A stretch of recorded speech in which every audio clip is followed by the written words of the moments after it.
Breaking news today, a top executive has been killed inside a Manhattan skyscraper, highlighting the stark contrast between City Hall's promises and reality. How did one of the world's wealthiest companies fail to protect one of its own, even as leaders prioritize global agendas? Hello, and welcome to That News Show, where we discuss the latest facts, fakes, and hypocrisy as reported by the legacy media. Let's roll the tape. Fox News reports a tragic incident. A Blackstone executive was killed in an attack at their NYC office. This event forces us to question the state of our city. In the heart of Manhattan, a symbol of global finance and power, a top executive has been murdered. Despite years of assurances from city leaders, all Democrats, that crime is under control and safety is merely a perception issue, this violent act tells a different story. This isn't just a tragedy, it's indicative of a city in decline, governed by officials more focused on virtue signaling than on safeguarding its residents. Why can't the world's wealthiest companies protect their employees? Why do our leaders distract us with global crises and foreign wars when our own streets demand immediate attention? It's time to prioritize our nation, address our local issues, and demand genuine accountability from those in power. Let's do this. Focus. 4 people murdered, including police officer Didarul Islam. 36 years old, served on the force for just 4 years, and he leaves behind 2 young children, and his wife is pregnant with their 3rd child. The investment firm Blackstone is in that building, and one of the executives was killed, Wesley LePatner. Surveillance footage here shows the man police have identified as 27-year-old Shane Tamura walking toward that Park Avenue high-rise carrying heavy weaponry. This tragedy underscores the dire consequences of when cities, under progressive leadership, neglect the safety of ordinary Americans. Consider the heartbreaking story of Didarul Islam, a decorated police officer and immigrant who sought a better life here, only to be fatally shot while on duty. His pregnant wife and their 2 young children are now left to face a future without him. This isn't merely a statistic. It's the devastating impact of policies that allow criminals to evade justice, while law-abiding citizens and first responders suffer the consequences. Equally alarming is the case of Wesley LePatner, a high-profile executive known for her philanthropy as well as her finance career, who was murdered in broad daylight inside a supposedly secure corporate tower. These aren't isolated events, they're symptoms of a broader erosion of law and order, an issue that has escalated under Democratic leadership in cities like New York. The pattern is clear: lenient crime policies, inadequate support for police, and a failure to implement meaningful security reforms. Instead of addressing crucial issues like mental health, criminal accountability, and community safety, it seems Democrats prefer to protect global corporate interests and advance divisive agendas. Consequently, ordinary Americans and their families are left exposed. We must also examine the role of multinational corporations like Blackstone. Despite their vast resources, they fail to protect their employees, highlighting how disconnected the global elite are from the everyday struggles and safety concerns of ordinary people. The system appears rigged to benefit the powerful, leaving the rest of us to contend with increased risk and diminished security. It's time for city officials to be held accountable and to adopt policies that prioritize American families. We need to support our police, enforce stronger security measures in both public and private sectors, and reject the influence of bureaucrats and corporate lobbyists over our safety. Our focus should be on rectifying domestic issues, not squandering resources on foreign interventions or globalist agendas. The American people deserve better, and it's time for a course correction that prioritizes their interests above all else. State 100 people, they heard 4 rounds, possibly 1 male shot at this time.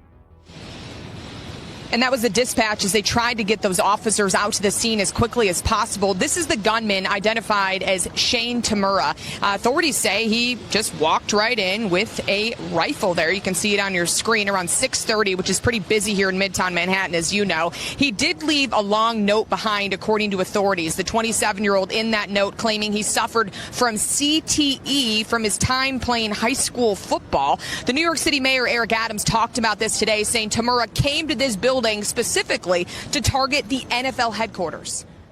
Authorities have confirmed that Shane Tamura entered a Midtown Manhattan office tower with a rifle during the evening rush, targeting the NFL headquarters and causing chaos across multiple floors. This incident highlights critical failures in our urban security strategy and a troubling reluctance among city leaders to implement reforms that would genuinely safeguard American workers and their families. Instead, resources are diverted to bureaucratic projects and global initiatives, neglecting essential safety measures. The ease with which Tamura entered a building occupied by some of the world's most influential corporations, armed and unchallenged, starkly criticizes the inadequate security measures in place. Security experts have criticized the absence of armed guards, the delayed response in locking down elevators, and the lack of real-time threat detection systems, preventable oversights that facilitated this tragedy. The focus of public discourse has quickly moved to gun control and mental health, sidestepping the fundamental issue. A lack of accountability from city officials and property managers. Democratic leadership in cities like New York has often prioritized virtue signaling and appeasing special interests over enforcing the rule of law and supporting law enforcement. The previous administration under Biden and Harris implemented policies that demoralized police and emboldened criminals, compromising community safety, while politicians remain shielded from the fallout. Conversely, the current administration emphasizes the non-negotiable priority of restoring public safety and supporting first responders, aligning with the public's expectations. Furthermore, there's a significant issue with the influence of multinational corporations and their close ties to local governments. Companies like Blackstone, KPMG, and the NFL are not small enterprises struggling with resources. They are capable of implementing top-tier security measures. Yet, during the crisis, their employees had to barricade themselves using furniture to block doors while awaiting help. This scenario is a direct result of decision-making by disconnected elites, more focused on profits and global markets than on the safety of their American employees. It's time for our leaders to shift their focus from international engagements and global agendas to prioritizing domestic security, enforcing accountability, and putting American families first. Strengthening building security, empowering law enforcement, and insisting that leaders in both the public and private sectors fulfill their responsibilities are not matters of partisan debate. They are fundamental duties. The American people deserve more than just empty promises and continual deflection. He alluded to having CTE from playing in the NFL. He never played in the NFL. We're still going through the suicide note to zero in on the exact reason, but at this time it appears as though something that is attached to his belief he experienced CTE from playing in the NFL. Fox News quickly focused on the shooter's suicide note, which claimed he suffered from chronic traumatic encephalopathy, CTE. Allegedly from playing football, the mayor confirmed that the individual never played in the NFL, a crucial distinction that Fox News overlooked by promoting the CTE narrative prematurely. The network's coverage would benefit from more rigorous fact-checking and a clearer distinction between speculation and confirmed information. The rush to explain tragedies often leads to the amplification of unverified claims, distorting public understanding and unfairly implicating organizations like the NFL, where there is no direct connection. There is a responsibility to present a balanced view, particularly complex issues like CTE. While Fox News does address legitimate concerns about brain injuries in football, citing studies like those from Boston University which found CTE in many former NFL players, it often omits that CTE can only be definitively diagnosed post-mortem, and that the shooter only played amateur football.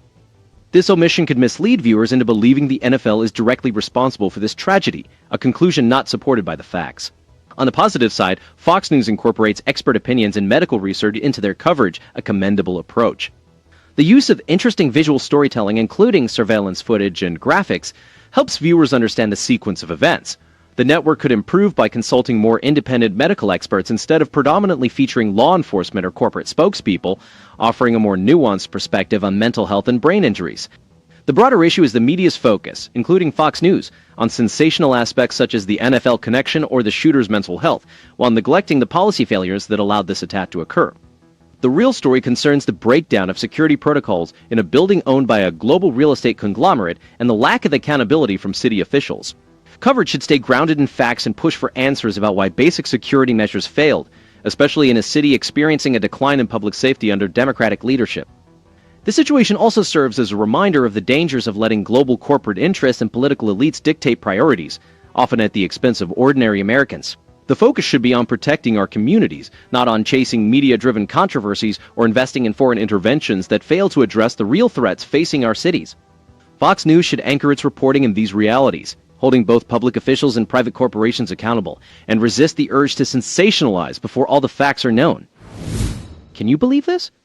This tragedy was no accident. It's the result of letting radical ideologues devastate a city that was once the example of American greatness. Under Democratic leadership, New York has become a cautionary tale of unchecked crime, corporate overreach, and neglected citizens. Contrary to what the media might say, this isn't the price of progress. It's a regression that benefits few at the expense of many. While the previous administration turned a blind eye, President Trump is taking steps to restore order and prioritize Americans. It's time to question who truly profits from this chaos. Clearly, it's not the average citizen. Leave a comment below, and don't forget to like and subscribe. That's all for now.